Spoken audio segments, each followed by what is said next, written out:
ఎట్లమ్మా జరిగినది ఇంటింటికి తిరగడం అక్క వదినా రా వదిన బయటికి అంటే బయటకు వచ్చేలాగా మళ్ళీ ఎందుకు నాకు పిల్లలు అంటే ఇద్దరు నాయన నీకు పదలేదు నీకు పదలేదు అయితే ఇప్పుడు 2 సంవత్సరాల ఒక పదవి కదా ఇచ్చినది ఆ 10 పదవులు ఇచ్చినట్టు అంత లెక్క లేకుంటున్నారు అందరూ. అయితే ఆడవాళ్ళకు అక్కడ నీకు ఎంత వయసు అంటే నాకు 25 1500 అక్కడ నీకు 1500 ఎంత నీకు నెలకు 1500 సంవత్సరం 15,000 అక్క బాగా ఏం చేస్తాడక వ్యవసాయం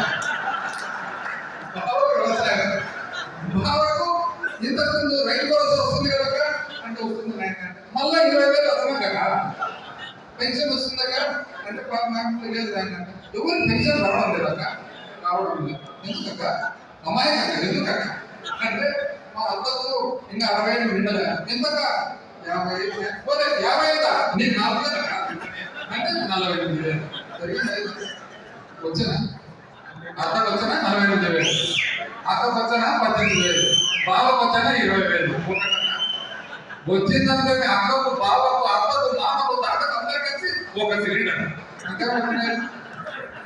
ఇప్పుడు ఏమనంటే కోపడతా కోపం ఎందుకు మనమే ఎందుకు కోపం ఇప్పుడు ఇది ఎవరికి కొట్లాట ఈ కొట్లాట ఎవరికి ఈ కొట్లాట కూటమికి ప్రజలకు అంతే కదా ప్రజలు మోసగించినారు ప్రజలతో ఓట్లు వేయించుకున్నారు అక్కకు మోసం చేసినారు బావకు మోసం చేసినారు వదినకు మోసం చేసినారు మామ భర్తకు తండ్రికి కాదు అందరికి మోసం వాళ్ళు ప్రజలతో కొట్టాడుకోకుండా మనతో కొట్టాడమంటున్నారు మనమే ముందు చూసుకుంటున్నాము ఆయన చెప్పేదేమి ఈయన చేసేదేమి వాళ్ళు ప్రజలకు కోపం ఉన్నారు ప్రజలు కోపం ఉన్నారు కదా అందుకని మీరు బాగా అమ్మేయండి ఆ రాకి బాగా చెప్తాడు ఇక్కడ తాగిందంటే సార్ ఇంతకుముందు అసలు ఫోన్ సార్ పచ్చని పిల్ల సార్ కార్యకర్తలు అయితే సింగిల్ సార్ సీనియర్ కార్యకర్తలు డబుల్ సార్ కార్యకర్తలు ఇట్లా పెట్టుకోండి సార్ ఎవరైనా చూసేదానికి ఇప్పుడు ఎందుకు అందరూ తిప్పి పెట్టుకుంటున్నారు సార్ లోపలికి ఎందుకు తిప్పి పెట్టుకుంటున్నారు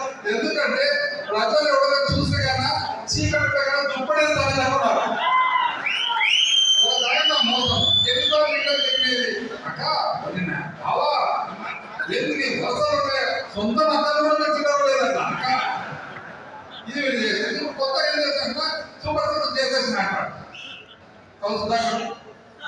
సూపర్ సిక్స్ చేసిన అంటాడు ఎట్లా చదువుతామని అడిగితే తీసుకోని అంటాడు ఆడోళ్ళకి డబ్బులు అక్కకు వచ్చినట్టు ఇవ్వకపోతే డబ్బులు అంటే ఎవరో వచ్చిస్తారు ఎవరో వచ్చి మనందరకు మన వాళ్ళకు ఎవరో వచ్చి ఎందుకు ఇస్తారండి నాకు అర్థం కదా ఎందుకు ఇస్తారు నాకు తెలిసి ఏం చేస్తారు తెలుసు 99 భాగాలు నేను అనుకోవడం ఎప్పుడోసారి భర్తకు భార్యకి ఇమ్మంటాడు 15,000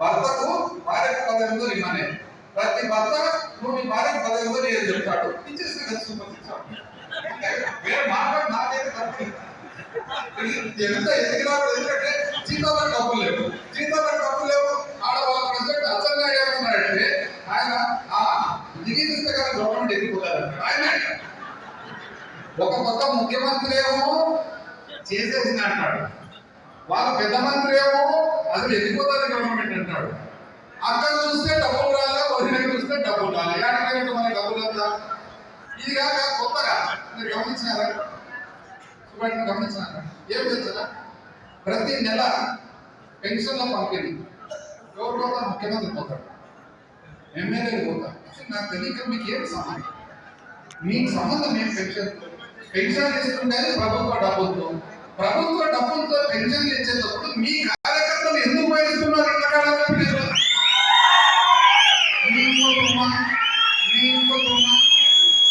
కాదు కదా మీరేమన్నా సంపాదించి పెట్టారా కాదు కదా ప్రభుత్వ సొమ్ము ప్రభుత్వ విధానం ఇస్తున్నారు అంటే రేపు పొద్దున ప్రభుత్వ ఉద్యోగంలో కూడా వెళ్ళిపోతారు మయ్యానికి జీతాలు ఇది తప్ప వేరే ఎక్కడైనా కానీ ఏ పథకాలు ఒక పని అనేది జరుగుతుంది అని చెప్పి ఇక్కడ మన కొత్త ఇది మంచి ప్రభుత్వం మనమే సర్టిఫికేట్ అంటే మనమే కూడదు ఏమని నేను మంచి వాడిని ఈరోజు భోజనం పెట్టినా నాకు మంచి భోజనము ఇది మనమే సర్టిఫికేట్ ఎవరు తెచ్చుకుంటారు ఏమన్నా అర్థం ఉంది అని చెప్పి మాట్లాడదాంట్లో ఏది ఎందుకు మంచి ప్రభుత్వం వ్యవసాయదారులు ఉన్న రైతులు ఉన్నారు యూరియా దొరుకుతుందమ్మా?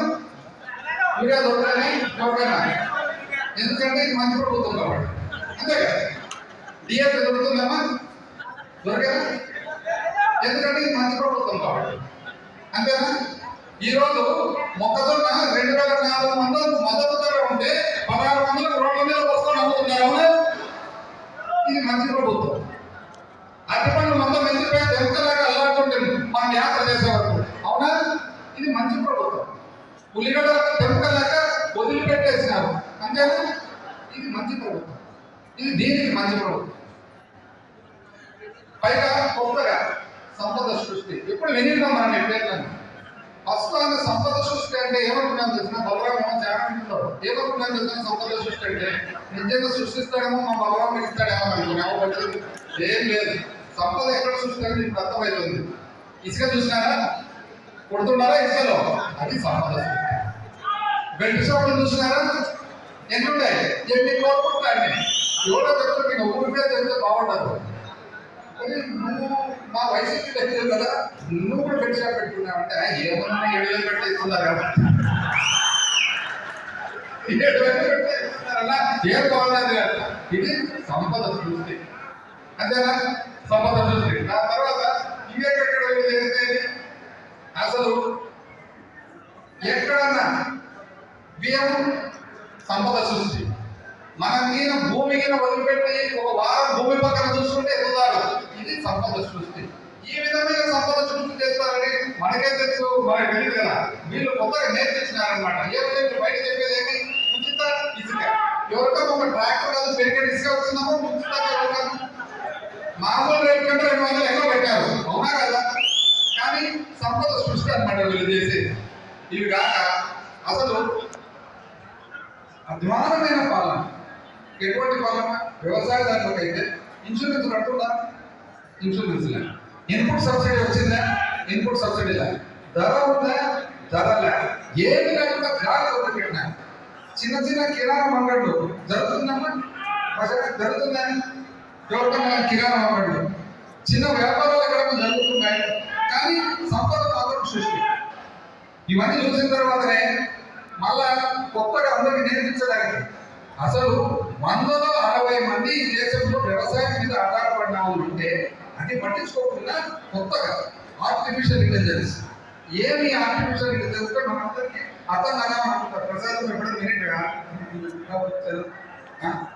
ఆర్టిఫిషియల్ ఇంటెలిజెన్స్ ఏమంటే ఈయన చెప్పేది దోమలు ఎక్కడ ఉన్నాయో కనుక్కుంటాడు కంప్యూటర్ ద్వారా.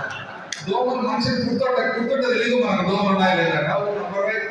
దోమ కుడితే తెలుసా దోమ కుడుతుందా లేదా అని. దానికి కంప్యూటర్ కావాలన్నా వల్ల కరెక్ట్గా మందంట ఎక్కడ మన పంట మీద ఈగలలో ఈగలు కెమెరా పెట్టి చూస్తారంట, దాన్ని మాత్రం కొడతారంట.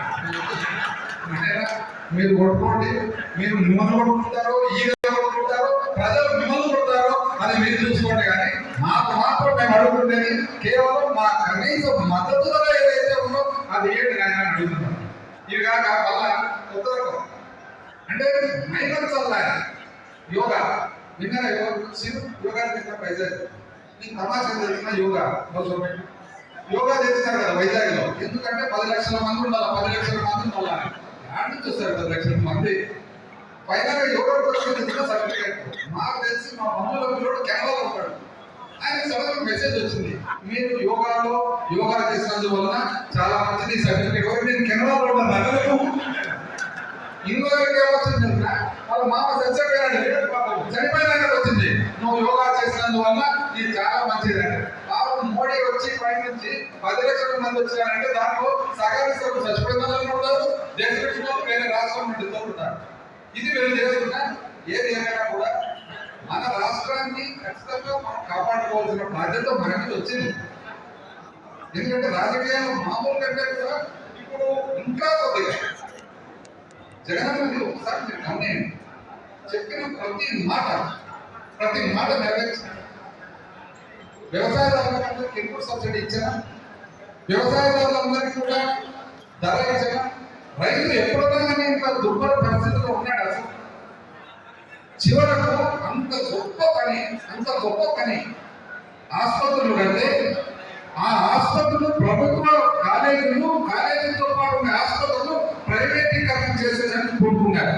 ఇది మంచి ప్రభుత్వం అంతేనా? అందుకనే మిగతా నాయకులకు జగన్కు తేడా ఉంది. మీరే ఏ నాయకుడైనా కానీ భారతదేశంలో లేదా ఇతర దేశాల్లో ఇది తప్పు, ఇది పేదవాళ్ళకు సంబంధించినది, పేదవాళ్ళకు సంబంధించినది మీరు ప్రైవేటీకరణ చేస్తే కనుక పేదవాళ్ళకు అన్యాయం జరుగుతుంది. కాబట్టి నేను తిరిగి వచ్చిన తర్వాత దీనికి మరి ప్రభుత్వం తీసుకుంటామని అంటారు. అంతేనా? కానీ జగన్ అంతకంటే 2 మాటలు ఎక్కువ చెప్పినాడు. ఎందుకు ఆయనకు వేరే వాళ్ళకి తేడా ఉందంటే, వేరే ఏ నాయకుడైనా కూడా మేము వచ్చిన తర్వాత కాలేజీ తిరిగి ప్రభుత్వానికి తీసుకుంటామని అంటారు. ఈయన చెప్తూ మిమ్మల్ని 2 నెలలకు లెక్క పెట్టాలి. ఒక్కరన్నా ఉన్నారా ఎవరన్నా ఇప్పుడు పాడేవాడు? ఒక్కరన్నా ఇన్ని కాలేజీలు పెడితే ఒక్కరన్నా పాడేదో ఉన్నారు.